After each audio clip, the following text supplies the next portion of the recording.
سلیمان نے کہا کہ ملکہ کے امتحان عقل کے لیے اس کے تخت کی صورت بدل دو، دیکھیں کہ وہ سوج رکھتی ہے یا ان لوگوں میں سے ہے جو سوج نہیں رکھتے۔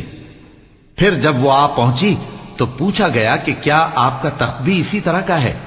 اس نے کہا کہ یہ تو گویا ہو بہو وہی ہے، اور ہم کو اس سے پہلے ہی سلیمان کی عظمت و شان کا علم ہو گیا تھا، اور ہم فرما بردار ہیں۔ اور وہ جو اللہ کے سوا دوسروں کی پرستش کرتی تھی، سلیمان نے اس کو اس سے منع کیا کہ وہ کافروں میں سے تھی۔ اس کے بعد اس سے کہا گیا کہ محل میں چلیے۔